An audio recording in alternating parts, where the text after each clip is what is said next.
하는 말씀은 마태복음 16장 13절 한 절입니다.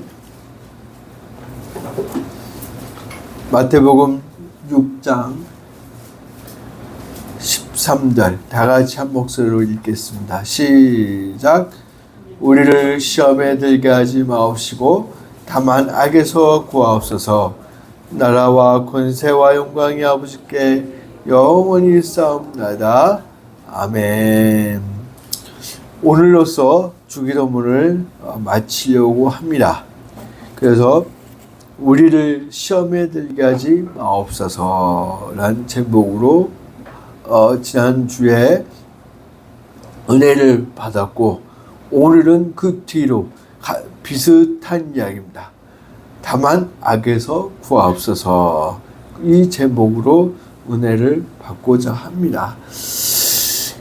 이 말씀은 지난주와 비슷하게 우리의 힘으로 악에서 벗어날 수 없습니다. 하나님 도와주옵소서. 하나님께서 우리를 악에서 구하여 주옵소서, 이렇게 기도하는 호소문 기도입니다. 가만히 보면은 이 기도 제목을 보면 단순한 보호 요청을 지나서 죄와 악의 본질의 문제를 다뤄주셨다라는 것이, 그래서 참 이 다만 악에서 구하옵소서라는 말씀을 볼 때에 신학적으로 참 의미가 깊다라는 것이에요.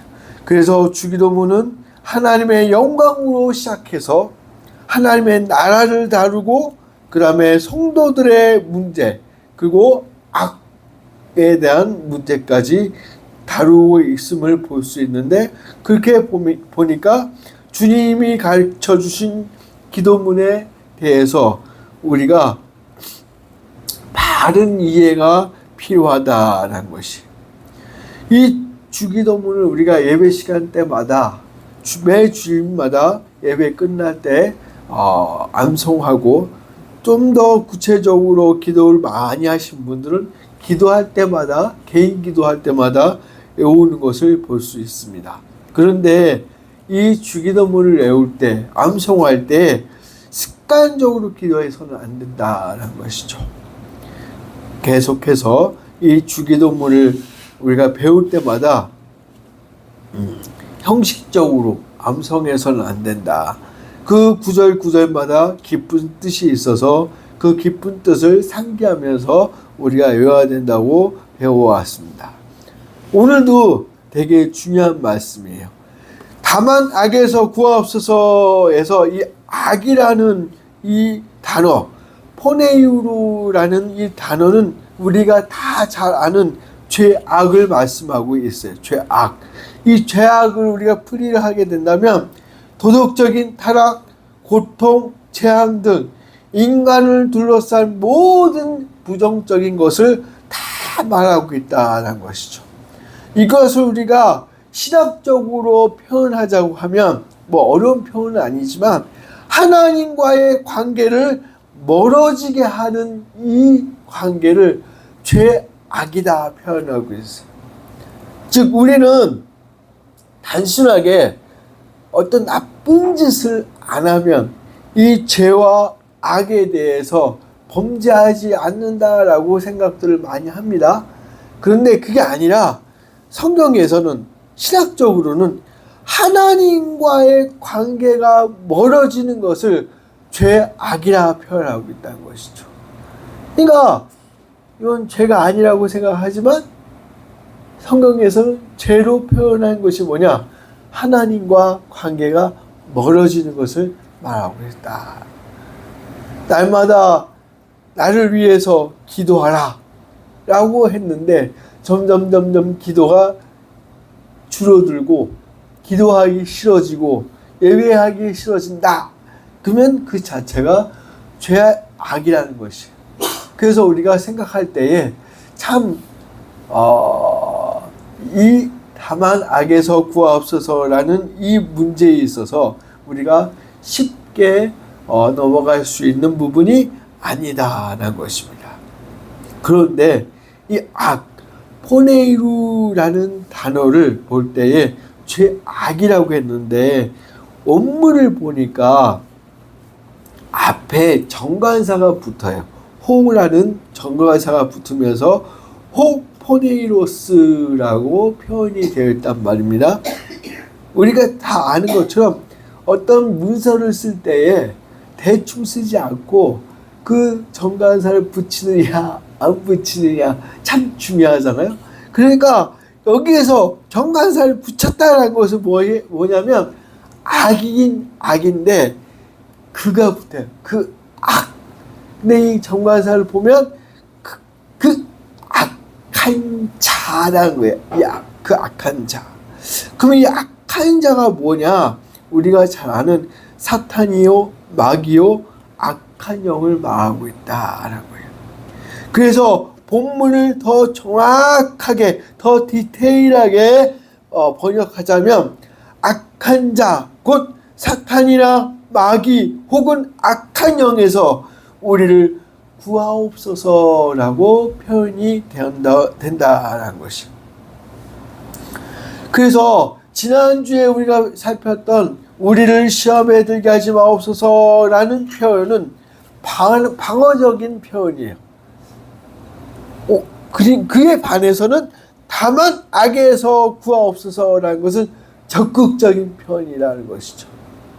시험에 들게 하지 마옵소서, 하나님이여 그걸 막아주옵소서라는 표현이라고 한다면, 이것은 우리가 악에 빠져 있다고 한다면 악에서 꺼내주옵소서라는 적극적인 표현이다라는 것이에요. 그래서 지난주와 오늘 배우는 이 표현은 약간의 틀림이 있다, 다름이 있다라는 것이에요. 이 고백을 또 가만히 보면은 참 깊은 뜻이 있는데, 다만 악에서 구하옵소서라는 구절을 하나님이, 예수님이, 성령 하나님이 우리로 악에서 구하여 주옵소서라는 표현인데, 이 표현은 우리 스스로가 악한 세상에서 벗어날 수 없음을 고백하는 거예요. 내가 벗어날 수 없으니까 하나님 도와주세요라는 고백이에요. 고백. 그래서 또 원문을 보면 다만 악에서 이렇게 표현되죠. 이 다만이라는 단어가 알라예요. 알라.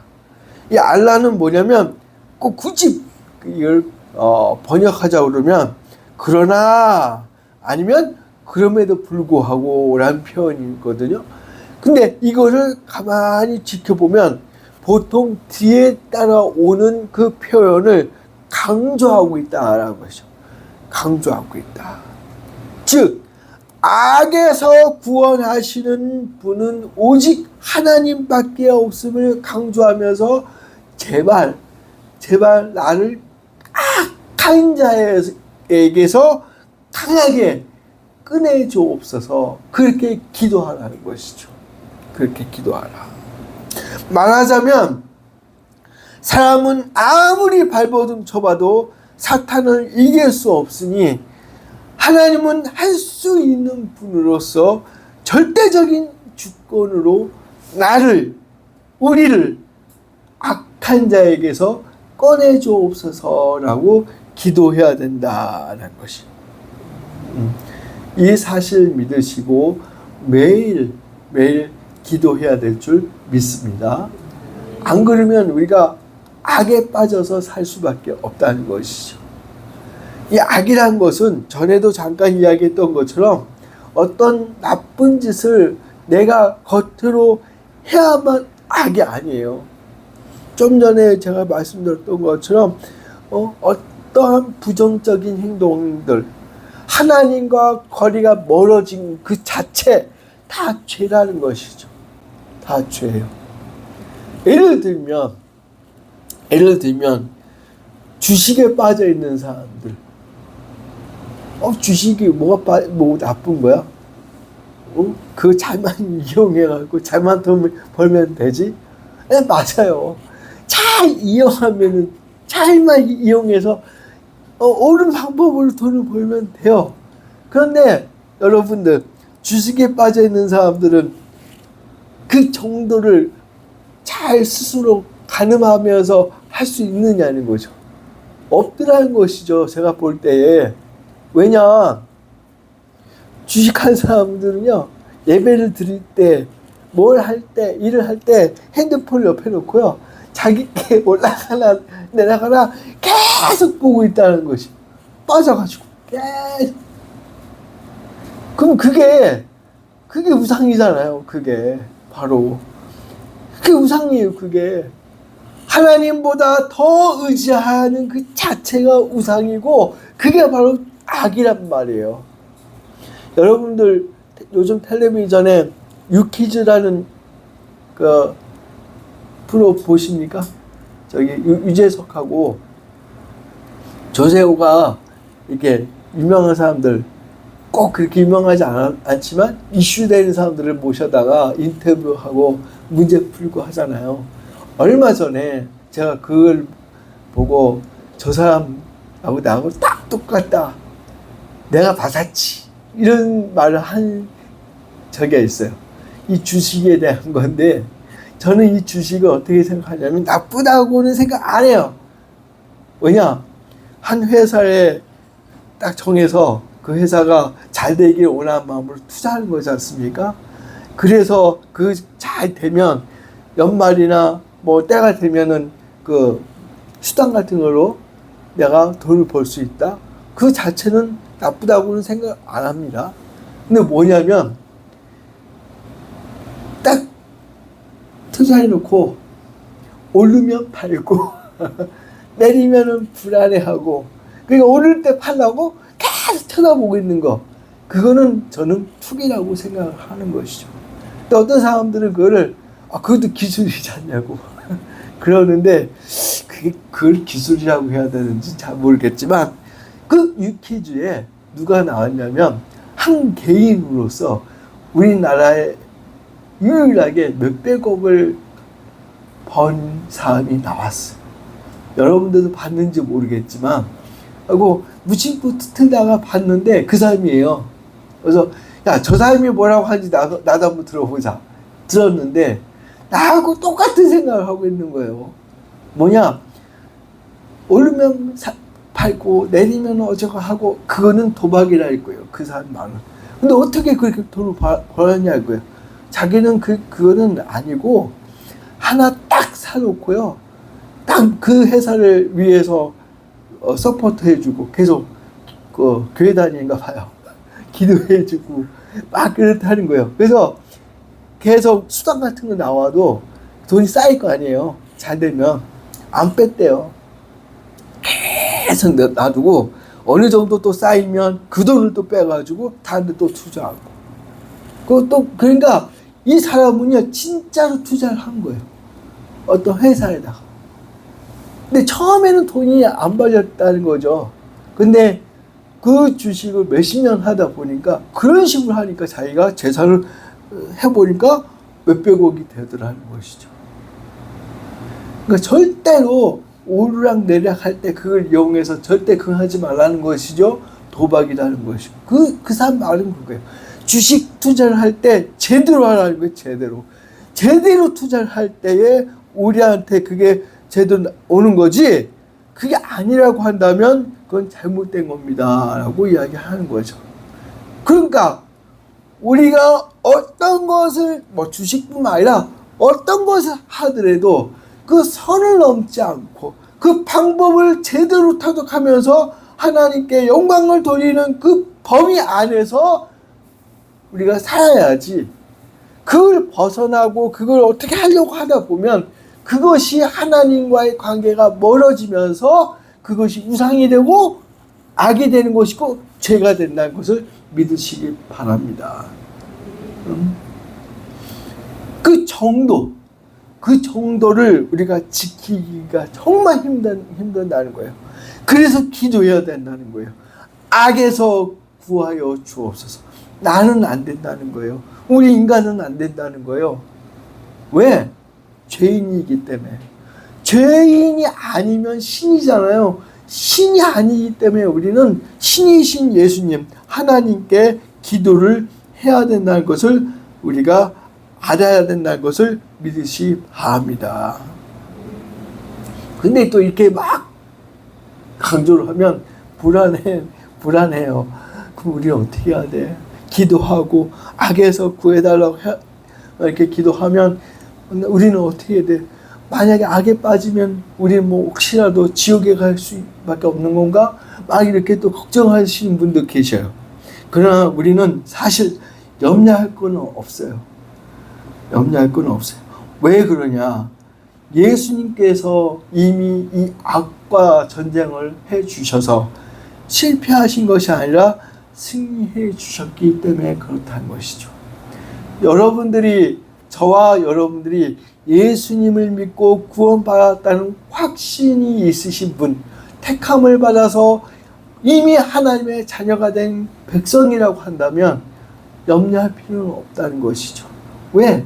내가 싸우는 것이 아니라 예수님이 싸워주시기 때문에 그렇다는 것이죠. 지난주에 잠깐 배웠던 것처럼 우리는 그 시험을, 사탄을 이길 수가 없어요. 대신 싸워주신 분은 예수님이라신 거예요. 그래서 염려할 게 없다는 것이, 이미 예수님께서 승리의 삶을 누리라고 승리해 주셨고 우리가 그걸 마음껏 누리며 살면 되는 것이죠. 근데 우리의 사람들은요, 이 기쁨의 승리의 삶보다는 불안해하고 넘어질까봐, 죄를 지을까봐 벌벌벌 떨면서 사는 사람들이 더 많다라는 것이죠. 그러나 우리는 생각해야 될 것이, 다만 악에서 구하옵소서라고 기도하며 살지만 예수님께서 이미 승리해 주셨다라는 것을 우리가 알고 기쁨으로 살아야 될 줄 믿습니다. 어떤 실수할 수도 있어요. 넘어질 수도 있어요. 심지어 죄를 범할 수도 있어요. 하지만 거기에서 헤어나지 못하면서 벌벌벌 떨고 위축되고 막 어떻게 해야 될지 모르는 사람들, 그런 모습을 사탄이 좋아한다는 것이죠. 죄 범할 수 있어요. 저도 지키는데요, 뭐. 저도. 근데 그거를 하나님의 자녀로서, 예수님의 제자로서, 지난주에 회개 기도하라고 했잖아요. 털어버리라고 했잖아요. 한번 털어버리고 정말 그 죄를 다시는 안 지으려고 노력하는 모습. 악에서 벗어나 승리의 삶을 살려고 노력하는 모습을 살면 된다는 것이죠. 예수님 다 이것을 포옹해 줄 수 있는 분이라는 것이죠. 하나님도 마찬가지죠. 하나님이 우리를 위해서 예수님을 보내주실 때에 그런 거 다 알고 보내주신 분 아니시겠습니까? 그리고 십자가를 지게끔 해주셨다는 것이죠. 그래서 우리가 이러한 악의 문제, 악에 대한 어떤 두려움, 거기에 얽매일 필요가 없다는 것이. 물론 그렇다고 해서 계속 죄를 지어도 된다는 건 아니죠. 이걸 악용하면 안 되는 거예요. 악용하면. 죄를 안 지으려고 노력해야겠지만, 악에 빠지지 않으려고 노력해야 되겠지만, 혹시라도 실수해서 그 악의 구렁텅이에 빠지게 된다면 하나님께 이 악으로부터 우리를 구원하여 주옵소서, 나를 구원하여 주옵소서라고 기도하고 거기서 벗어날 줄 알아야 된다는 것이, 그것이 바로 하나님이 우리에게 바라시는 모습이다라는 거예요.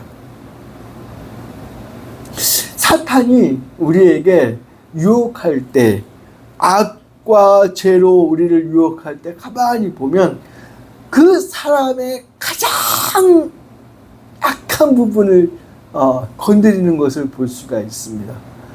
뭐냐면 이 사람이 어느 쪽으로 공격을 해야 잘 넘어지더라, 기가 막히게 알고 건드려요.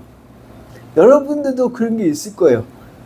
이상하게 다른 것들은 안 넘어지는데 이것만큼은 이상하게 내가 조심한다고 또 조심하고 해도 그 시험이 오면 또 넘어지고 또 넘어지고 또 넘어져요. 이상하죠? 이상해요. 그게 삶이란 것이죠. 그게. 그런데 그렇게 넘어지더라도 우리는 실망하거나 원망하거나 스스로 자학해서는 안 된다는 것입니다. 그냥 아이고 하나님 정말 죄송합니다. 내가 또 넘어졌군요. 용서해 주시고 또 승리할 수 있는 삶을 살아갈 수 있도록 인도해 주옵소서 하고 벌떡 일어나면 된다는 것이죠. 그것이 하나님이 원하시는 모습이에요. 그러나 사탄은요 계속해서 그거를 끄집어내고 왜? 무너뜨리려고 그랬다는 것입니다. 하지만 우리는 이미 승리의 사신으로 오신 예수님께서 그 모든 것들을 해결해 주셨다라는 것을 믿으시길 바랍니다. 요한계시록을 읽다 보면 참 재미나는 게 저도 잘 몰랐을 때는요 참 무서웠어요. 야 무슨 영적 전쟁이 뭐 이렇게 무섭게 디테일하게 묘사가 되어 있을까? 진짜 내가 이런 사람들처럼 막 징계를 받고 막 그런 시험거리에 빠지고 이러면 어떡할까? 막 이렇게 무서운 마음을 읽었단 말이죠. 그런데 그 말씀을 더 연구하고 더 깊이 연구하신 목사님들의 그 논문을 읽고 하다 보니까요. 그건 진짜 우리에게 무서운 말씀이 아니라 이미 택한 백성들은요. 기쁨의 말씀이더라고요. 은혜의 말씀이고요. 하나님이 너에게 축복해 줄게 라고 사도 요한에게 보여주신 사인인데 그 나타난 글만 보다 보니까 무섭고 내가 이렇게 되면 어떻게 되지? 막 이런 위험 속에 빠져갖고 요한계시록만 안 읽는 사람도 많대요. 그게 아닌데. 그래서 저도 한때는 그걸 깨닫고는 요한계시록을 얼마나 많이 읽었는지 몰라요. 막 있잖아요. 연상법이라 하잖아요. 뭐 그림을 그리잖아요. 막 7 대접이 나타나고 뭐 사탄이 나타나고 막 말 탄 사람이 나타나고 근데 어느 순간부터는 이게 택한 백성들에게 분명하게 상급을 주시겠다는 축복의 말씀이구나. 알고 나서부터는 되게 재밌게 읽게 되더라는 것이죠. 우리 신앙생활도 이게 재밌어야 되는 거예요. 하나님이 왜 예수님을 보내주셔서 십자가로 죽게 하셨고 왜 우리를 구원시켰냔 말이죠. 우리가 이 세상에서 즐겁게 살라고 기쁨으로 살라고 물론 우리가 천국 백성으로 살기 위해서 궁극적으로 구원받게 해주셨지만 이 세상에서도요 웃고 즐겁게 살라고 우리를 위해서 십자가를 지셨는데 맨날 위축돼 있고 회개만 하고 있고 막 벌벌벌 떨고 있고 그것은 예수님이 바라신 것이 아니라는 것이죠. 물론 영적 전쟁을 해야 됩니다. 왜요? 계속해서 우리를 위해서 유혹하고 미혹하고 넘어뜨리려고 하기 때문에 그렇다고 해서 우리가 계속 말씀드리지만 위축될 필요는 없다는 것이죠. 그 마귀 사탄은요 이미 예수님이 완전히 뒤를 못 피울 정도로 완전히 승리해 주셨기 때문에 우리는 그걸 믿고 승리의 삶 찬양하며 기쁨으로 살아가야 될 줄 믿습니다. 넘어질 수 있어요. 그러면 이 악에서 꺼내주옵소서. 하나님, 예수님, 성령님 나를 빛의 삶을 살 수 있도록 인도해 주세요 하고 벌떡 일어나면 된다는 것이죠. 그러므로 우리 성도님들이요 정말로 다만 악에서 구하옵소서라는 기도는 한시적으로 기도하고 마치는 것이 아니라 예수님께서 다시 오실 때까지 계속 기도해야 되는 종말론적인 기도라는 것을 알고 정말 우리 삶 속에서 예수님의 그 놀라운 역사하심을 체험하며 경험하며 살아갈 수 있는 우리 한빛교회 온 성도들이 다 될 수 있기를 주님의 이름으로 축원드립니다.